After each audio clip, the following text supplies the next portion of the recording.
Assalamualaikum warahmatullahi wabarakatuh.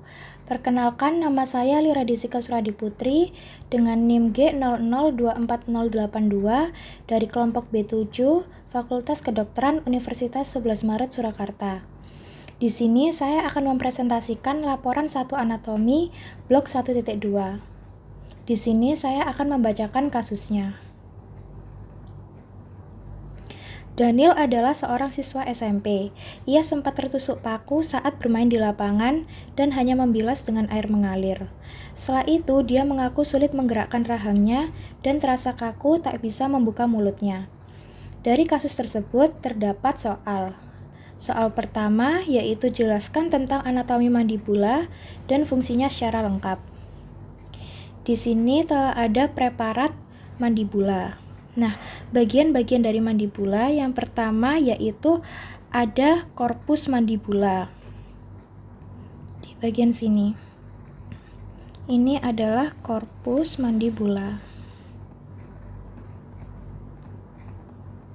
Nah, korpus mandibula ini merupakan bagian horizontal yang berfungsi untuk menampung gigi bagian bawah.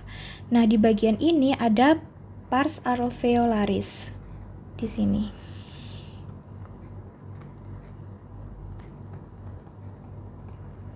Nah, pars alveolaris ini berfungsi untuk menyokong gigi dan menahan akar gigi pada tempatnya.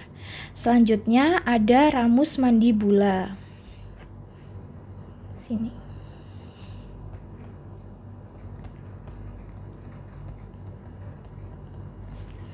Jadi ramus mandibula ini merupakan bagian vertikal yang mengarah ke atas yang terdiri dari dua prosesus. Prosesus pertama yaitu ada prosesus condylaris.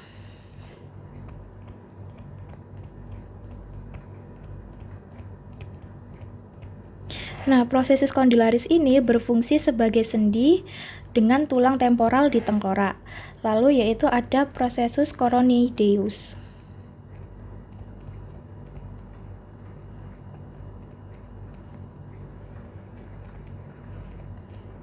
Prosesus coronoideus ini berfungsi sebagai tempat perlekatan otot pengunyah, yaitu musculus temporalis. Selanjutnya yaitu ada foramen mentalis.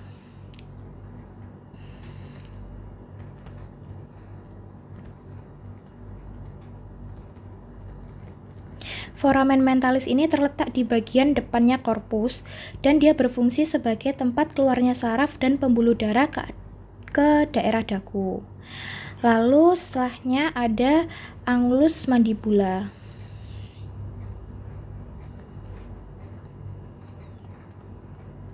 Di sini. Nah, angulus mandibula ini merupakan sudut antara korpus dan ramus yang berperan penting untuk pergerakan rahang. Nah, selanjutnya yang terakhir yaitu di sini ada protuberantia mentale.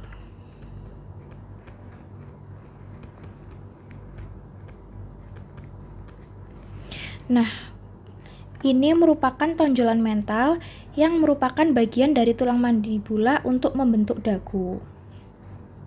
Selanjutnya yaitu soal yang B.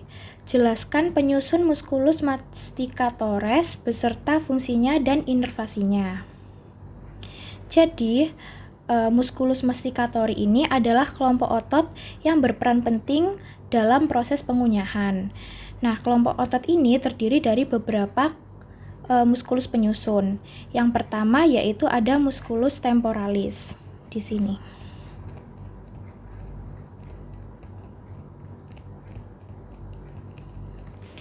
Nah, musculus temporalis ini berfungsi untuk mengangkat dan menarik rahang ke belakang. Dia diinervasi oleh saraf trigeminal melalui cabang mandibularis, yaitu cabang ketiga. Lalu selanjutnya ada musculus masseter.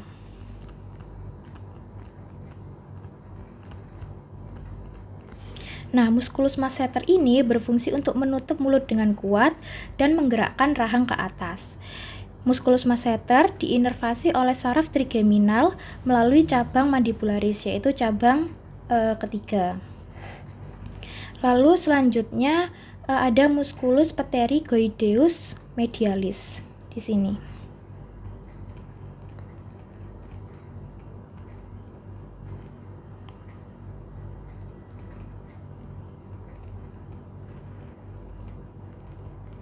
Nah, musculus pterygoideus medialis ini berfungsi untuk menutup mulut dan membantu pergerakan rahang ke samping. Dia diinervasi oleh saraf trigeminal melalui cabang mandibularis, yaitu cabang ketiga. Lalu selanjutnya ada musculus pterygoideus lateralis. Jadi tadi lateralis di pinggir, untuk medialisnya di tengah. Ini musculus pterygoideus lateralis. Nah, musculus pterygoideus lateralis ini fungsinya untuk membuka mulut dan menggerakkan rahang ke depan serta ke samping. Dia juga diinervasi oleh saraf trigeminal melalui cabang mandibularis. Jadi, semua musculus yang ada di musculus masticatori ini diinervasi oleh saraf trigeminal melalui cabang mandibularis. Nah, sudah selesai. Sekian video presentasi dari saya. Mohon maaf apabila ada salah kata. Wassalamualaikum warahmatullahi wabarakatuh.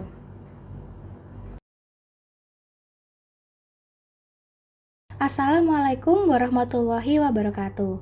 Perkenalkan, nama saya Lira Desika Suradi Putri dengan NIM G00240082 dari kelompok B7 Fakultas Kedokteran Universitas 11 Maret Surakarta. Di sini saya akan mempresentasikan laporan 2 praktikum anatomi blok 1.2. Sebelumnya saya akan membacakan kasusnya terlebih dahulu. Seseorang merasa lemas pada tangan, tepatnya di gigi 1 hingga 3 tidak dapat berkontraksi saat jari digerakkan untuk menggenggam. Nah, dari kasus tersebut terdapat soal yang harus dijawab. Soal pertama yaitu jelaskan inervasi pada musculus di regio antebrachii dan manus. Pertama kita bahas musculus di regio antebrachii terlebih dahulu. Nah, di regio antebrachii ini dibedakan menjadi 2 kelompok, yaitu kelompok lamina superficialis dan kelompok lamina profunda.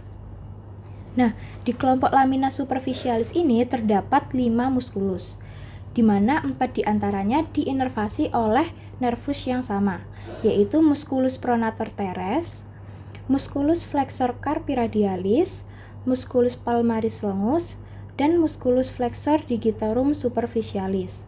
Keempat musculus ini diinervasi oleh nervus yang sama, yaitu nervus medianus. Lalu terdapat musculus flexor carpi ulnaris yang diinervasi oleh nervus ulnaris. Selanjutnya, pada bagian lamina profunda terdapat 3 musculus. Yang pertama yaitu musculus flexor digitorum profundus, dia diinervasi oleh nervus ulnaris.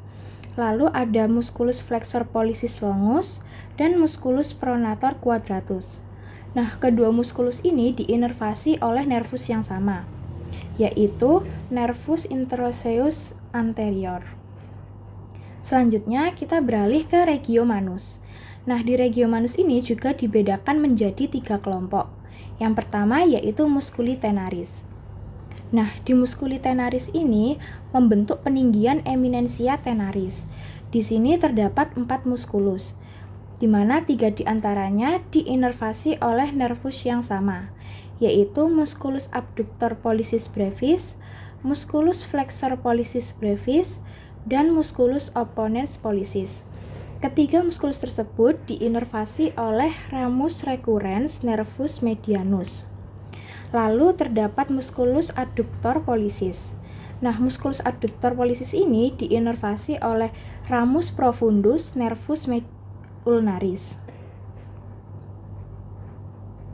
Nah, selanjutnya di kelompok musculi hypotenaris. Kelompok ini membentuk peninggian eminensia hypotenaris. Di kelompok ini terdapat 4 musculus.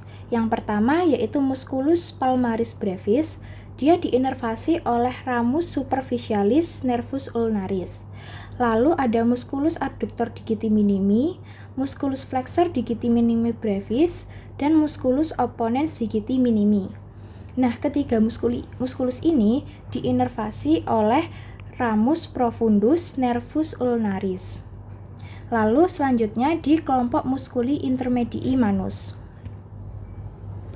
Nah, di musculi intermedii manus ini yang pertama ada musculi lumbricalis 1 dan 2. Dia diinervasi oleh nervus medianus. Lalu ada musculi lumbricalis 3 dan 4, musculi interossei palmaris 1 hingga 3, dan musculi interossei dorsalis 1 hingga 4. Nah, ketiga muskuli ini diinervasi oleh nervus yang sama, yaitu nervus ulnaris. Baik, selanjutnya kita beralih ke soal yang B, yaitu jelaskan anatomi pada musculus regio antebrachium beserta kinesiologinya. Nah, di musculus regio antebrachium ini seperti yang sudah kita bahas sebelumnya kan dibedakan menjadi dua kelompok, yaitu lamina superficialis dan lamina profunda. Pada lamina superficialis terdapat otot flexor carpi ulnaris. Nah, otot ini terletak di belakang lengan bawah. Tugasnya untuk melakukan fleksi dan adduksi pada pergelangan tangan. Lalu selanjutnya ada otot palmaris longus. Nah, otot palmaris longus ini letaknya di depan lengan bawah. Dia berperan dalam fleksi tangan pada sendi pergelangan tangan dan sendi-sendi kecil tangan. Lalu selanjutnya ada flexor carpi radialis. Nah, flexor carpi radialis ini dia bertugas untuk melakukan fleksi dan abduksi pada pergelangan tangan. Selanjutnya ada flexor digitorum superficialis. Nah, otot flexor digitorum superficialis ini dia memiliki peran penting dalam fleksi jari jemari tangan, kecuali ibu jari. Nah, selanjutnya juga terdapat pronator teres. Nah, pronator teres ini dia tertutupi oleh otot flexor digitorum superficialis. Otot pronator teres ini dia berperan dalam pronasi lengan bawah, yaitu memutar telapak tangan sehingga menghadap ke bawah.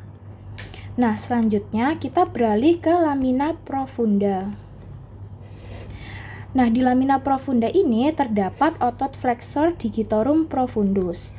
Otot flexor digitorum profundus ini dia memiliki peran penting untuk melakukan fleksi jari jemari tangan secara lebih kuat dibandingkan flexor digitorum superficialis.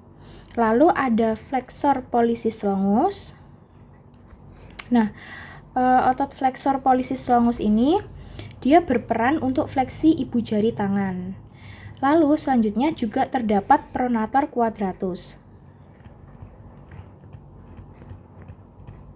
Nah, otot pronator quadratus ini dia tertutup oleh otot flexor digitorum profundus. Dia fungsinya untuk pronasi lengan bawah, yaitu memutar telapak tangan sehingga menghadap ke bawah, tetapi dia tidak sebanyak pronator teres. Nah, sekian presentasi laporan 2 praktikum anatomi blok 1.2 dari saya. Mohon maaf apabila ada salah kata. Wassalamualaikum warahmatullahi wabarakatuh.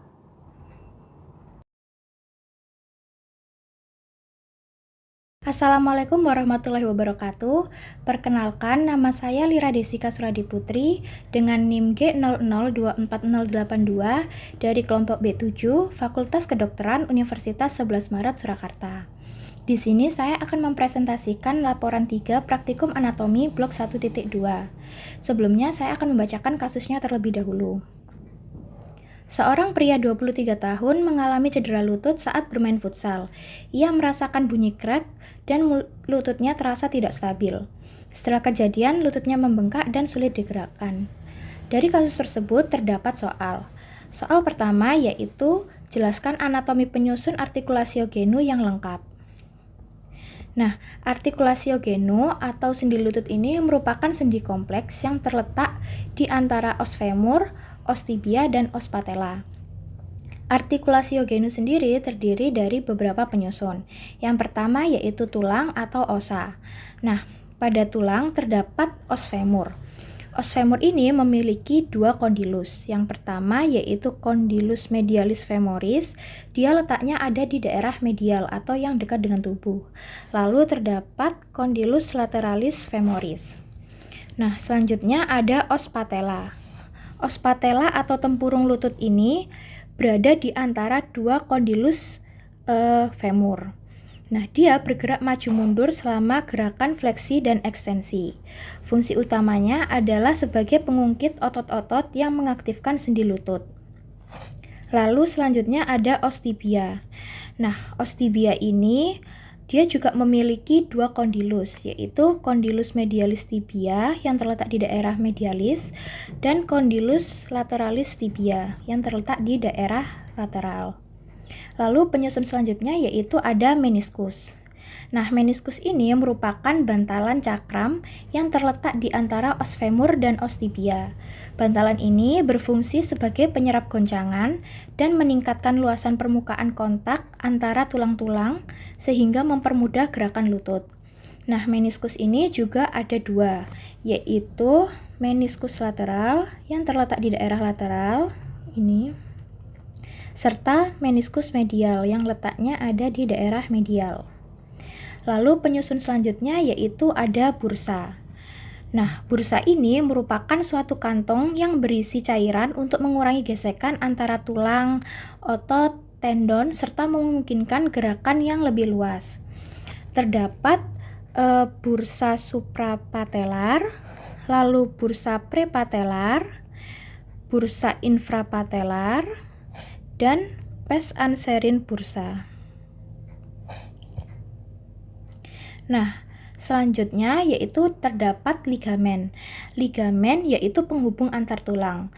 Nah, ligamen ini terdiri dari 4 jenis, yaitu yang pertama ada anterior cruciate ligament atau yang biasa disebut dengan ACL. Dia letaknya ada di daerah anterior di depan. Lalu ada posterior cruciate ligament atau yang biasa disingkat dengan PCL. Dia letaknya ada di daerah posterior di sini, di belakangnya. Lalu juga terdapat medial collateral ligament atau MCL. Dia letaknya ada di daerah medial ini. Lalu yang terakhir ada lateral collateral ligament atau LCL. Dia letaknya ada di daerah lateral di sini.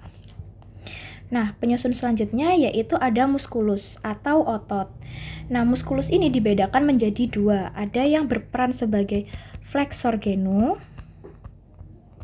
Nah, yang sebagai flexor genu ini terdiri dari semitendinosus, semimembranosus, lalu gracilis, gastrocnemius, biceps femoris, dan plantaris.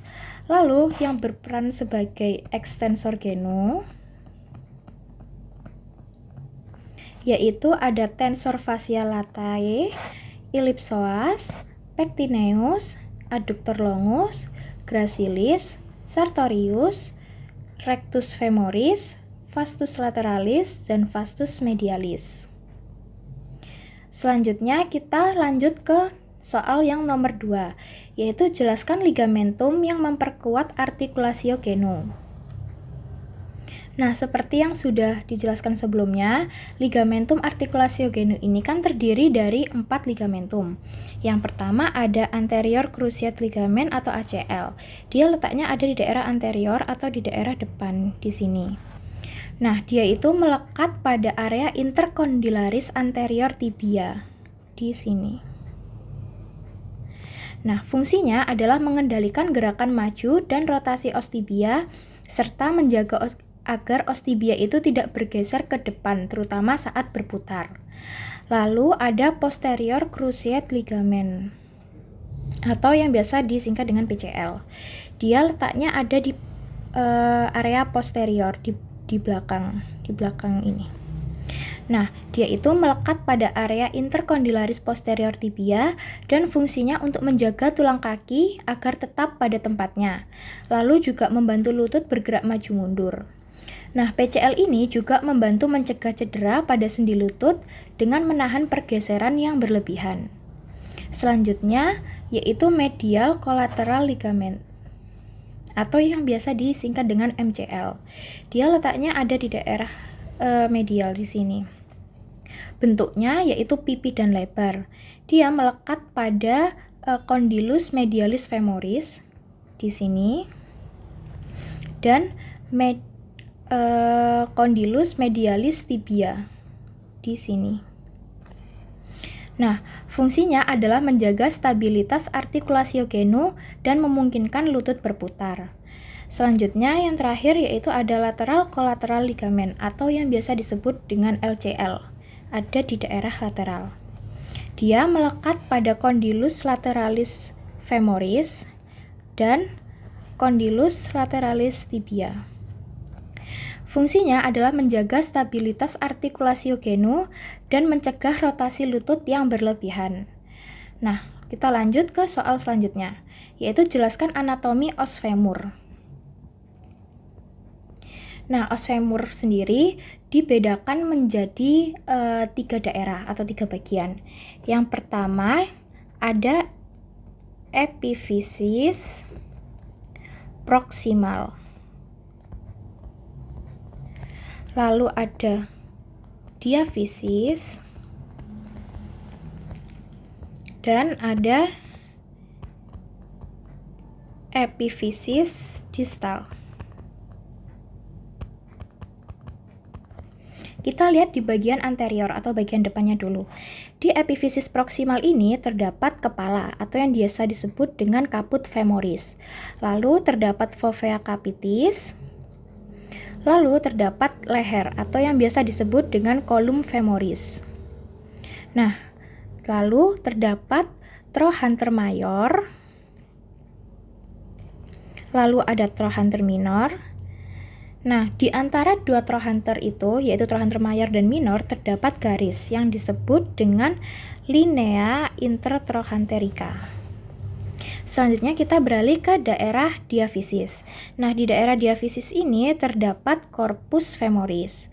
Lalu kalau di daerah epiphysis distal, dia ada epicondylus medial, epicondylus lateral, dan di tengahnya terdapat facies patellaris. Nah, selanjutnya kita beralih ke daerah posterior. Nah, daerah posterior ini biasanya cenderung lebih kasar. Di daerah epiphysis terdapat caput femoris, lalu terdapat fovea capitis femoris, lalu terdapat leher atau column femoris, lalu terdapat trochanter mayor dan trochanter minor, dan di antara trochanter mayor dan trochanter minor terdapat linea intertrochanterica. Nah, lalu kita beralih ke daerah diaphysisnya. Nah, di daerah diaphysis ini terdapat tuberositas glutea. Ini. Lalu terdapat linea pectinea. Lalu terdapat linea aspera. Nah, selanjutnya kita beralih ke daerah epiphysis distal. Nah, di epiphysis distal ini terdapat epicondylus medial, lalu epicondylus lateral, lalu ada condylus medial dan condylus lateral. Dan yang terakhir di antara condylus medial dan condylus lateral terdapat fossa intercondylus di sini.